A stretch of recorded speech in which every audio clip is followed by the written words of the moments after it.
Assalamualaikum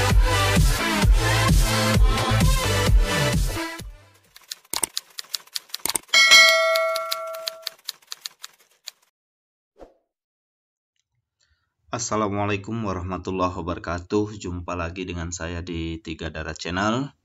Kali ini saya akan berbagi tips dan trik bagaimana caranya merekam video PPL dan termasuk video UKIN PPG dalam jabatan tahun 2022. Nah, Bapak Ibu mahasiswa PPG ya, nanti ada kegiatan praktik pembelajaran inovatif atau PPL ya, atau praktik pengalaman lapangan ya, di mana nanti Bapak Ibu diminta membuat atau merekam kegiatan praktik Bapak Ibu itu dalam bentuk video full tanpa edit, kemudian video yang diedit dari video full, atau nah ini yang mau saya berikan tipsnya bagaimana biar nanti Bapak Ibu mudah mengeditnya ya, tidak butuh waktu lama, sehingga Bapak Ibu dapat video yang bagus ya, tapi tidak susah dalam proses editingnya. Nah, dalam pelaksanaan praktik pembelajaran inovatif ini nanti Bapak Ibu melaksanakan praktik mengajar real ya, sesuai dengan yang sudah Bapak Ibu skenariokan. Namun teknisnya mungkin disesuaikan dengan petunjuk dari LPTK masing-masing. Ada nanti sebagian dosen pembimbing sama guru pamong mau ikut join di dalam meeting atau virtual meeting ya. Berarti Bapak Ibu harus menyiapkan perangkat berupa laptop, kemudian menyiapkan link untuk link Zoom-nya ya. Kalau misalnya memang benar ada seperti itu ya, mau tidak mau Bapak Ibu harus ikuti ya, menyiapkan perangkat laptopnya 2, mungkin 1 untuk Zoom, 1 untuk Bapak Ibu presentasi, kemudian menyiapkan link tadi ya untuk join virtual meetingnya ya. Nah, dalam pelaksanaan perekaman video praktik pengalaman lapangan atau pembelajaran inovatif ini, Bapak Ibu perlu mempersiapkan alat-alat yang akan digunakan dalam praktik atau PPL Bapak Ibu ya. Yang paling utama adalah alat perekam ya. Nah, alat perekam ini apa? Bapak Ibu ingin menggunakan handycam atau handphone ya, terserah Bapak Ibu, semuanya dua-duanya bisa. Nah, kalau berdasarkan pengalaman kami cukup dengan menggunakan handphone, tapi dengan syarat pastikan memori HP Bapak Ibu cukup ya, karena nanti Bapak Ibu akan merekam video full ya dengan durasi minimal itu 70 menit. Kalau misalnya desain perangkat pembelajaran Bapak Ibu alokasi waktunya 2 kali 35 menit, artinya 70 menit itu video yang full ya kan. Nah, kalau misalnya memori HP Bapak Ibu tidak cukup, tentu nanti akan terputus dan mengganggu kegiatan praktik Bapak Ibu ya. Karena itu sekali lagi pastikan memorinya cukup ya. Kemudian baterai ya, Bapak Ibu pastikan baterainya masih bagus ya handphonenya. Kalau misalnya sudah cepat habis, Bapak Ibu bisa menyiapkan charger atau cas ya. Jangan sampai nanti sudah separuh perjalanan praktik Bapak Ibu baru teringat bahwa charger tinggal, tidak siap. Nah, itu akan sangat mengganggu kegiatan atau proses praktik pengalaman lapangan Bapak Ibu ya. Oke, tuh. Kemudian yang perlu juga Bapak Ibu siapkan adalah mungkin alat bantunya. Alat bantu dalam hal ini misalnya tripod atau monopod.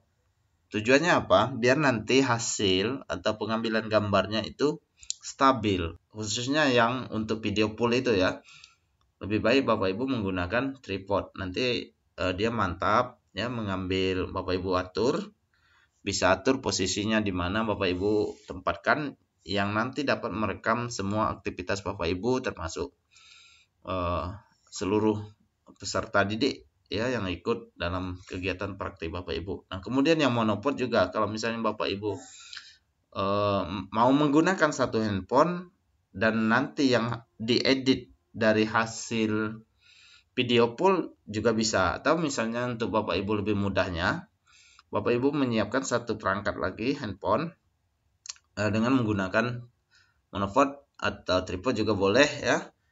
Nanti kegiatannya bersamaan, perekamannya bersamaan dengan yang pool, tapi mungkin angle-nya yang berbeda. Nah ya, Bapak Ibu ambil tiap-tiap kegiatan itu beberapa menit saja ya, beda dengan yang kegiatan pool. Nah itu kemudian juga penting Bapak Ibu menyiapkan perekam dalam arti siapa yang akan membantu Bapak Ibu merekam kegiatan praktik pengalaman atau praktik pembelajaran inovatif Bapak Ibu ya. Dalam hal ini mungkin bisa saja Bapak Ibu mengajak atau minta bantuan kepada teman satu sekolah, teman sejawat yang Bapak Ibu percayai ya. Kemudian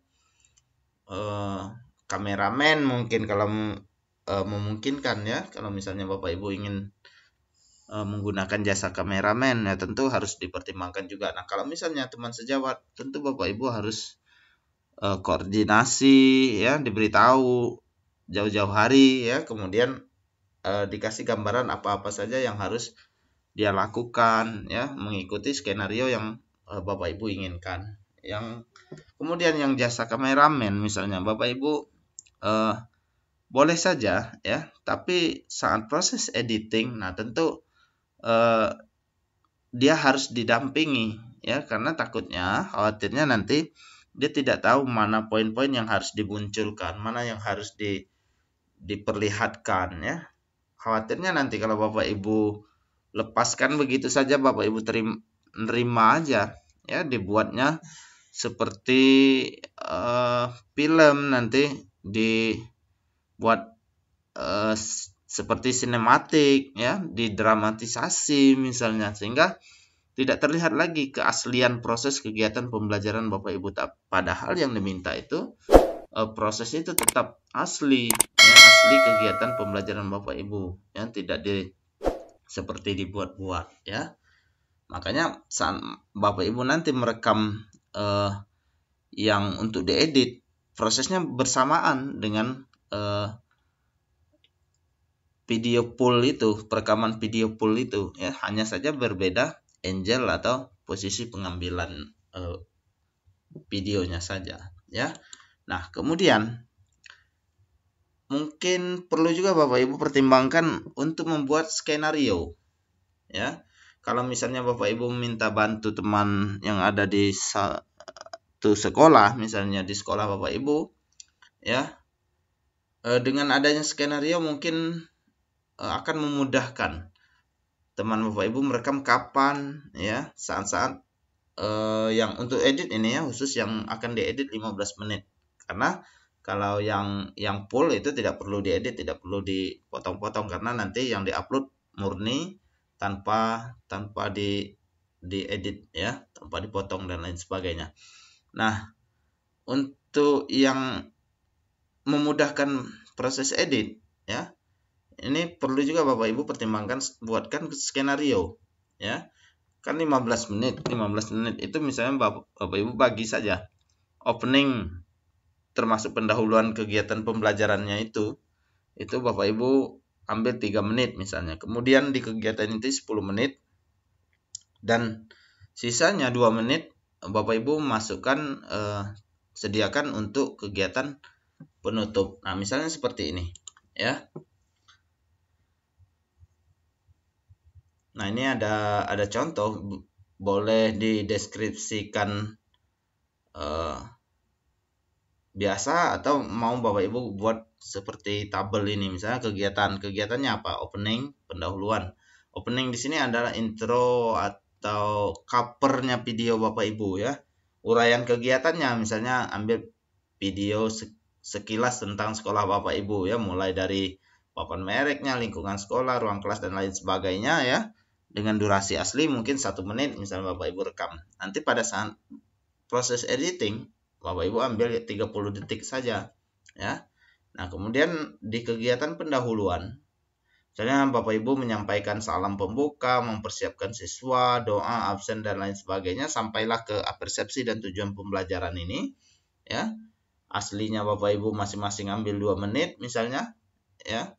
Kemudian pas untuk saat proses editing, nah, yang kegiatan ini Bapak Ibu ambil 1 menit, kemudian yang ini 1 menit, 2 menit ya.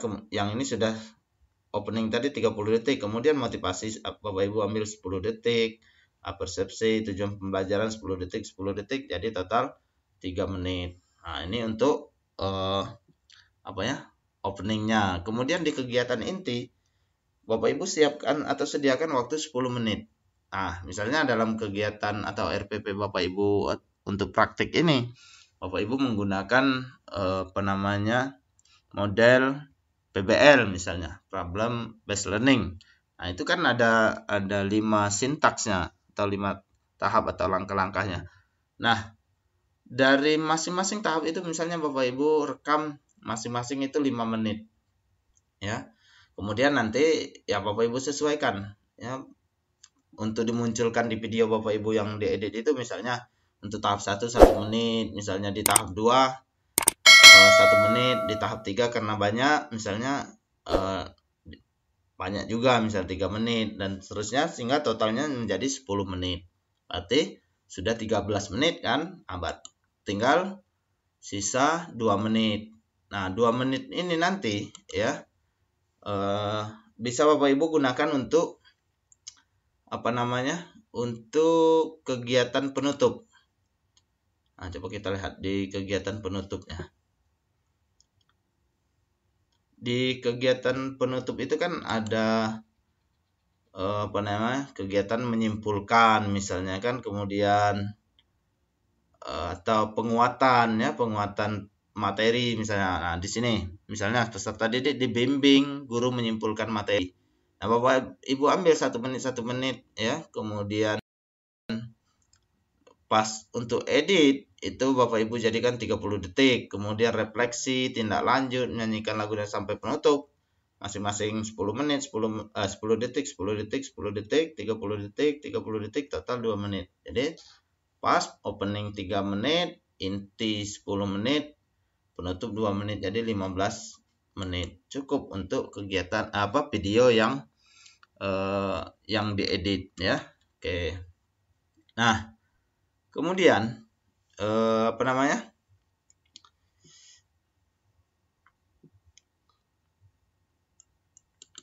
berikutnya adalah proses pelaksanaan dan tip merekamnya ya.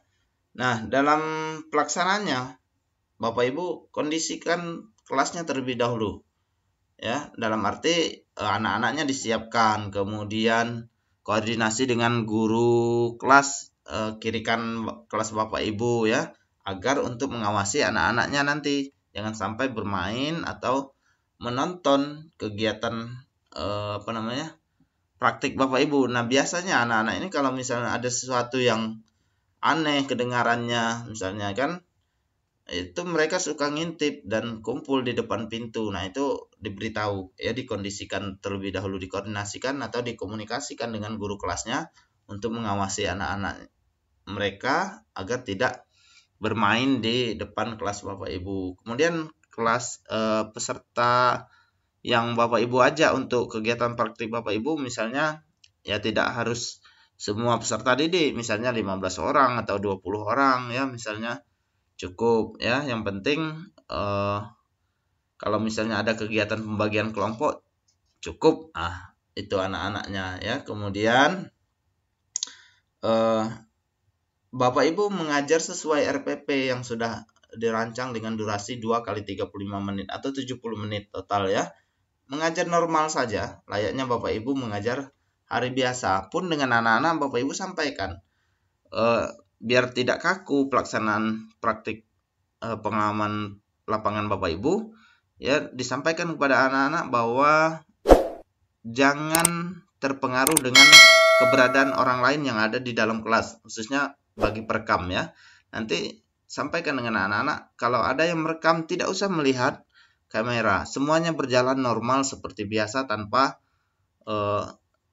ada kegiatan lain ya. Tidak usah terpengaruh dengan kegiatan yang merekam dan lain sebagainya. Tetap fokus pada kegiatan pembelajaran yang Bapak Ibu lakukan ya, sampaikan dengan anak-anak seperti itu ya.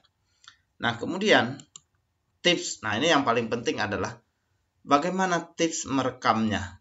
Nah, ini yang masih banyak orang keliru ya. Sehingga hasil rekaman videonya juga tidak maksimal ya, tidak sesuai dengan yang diharapkan oleh tim penguji atau dosen pembimbing. Jangan pernah atau jangan sekali-sekali Bapak Ibu merekam dengan posisi vertikal kalau menggunakan HP ya, tapi gunakan dengan cara horizontal atau landscape. Kenapa? Biasanya kan kita kalau merekam video dalam posisi vertikal tujuannya ya biar mudah diunggah di medsos. Nah, memang terlihat bagus di smartphone atau HP kita, tetapi tidak di perangkat lain. Begitu pindah ke perangkat lain, misalnya komputer, aplikasi edit video, dia sudah tidak bagus lagi ya, tidak support, tidak sesuai dengan aplikasi penerima ya. Kemudian video yang direkam dalam posisi vertikal tidak akan terlihat bagus di perangkat lain ya.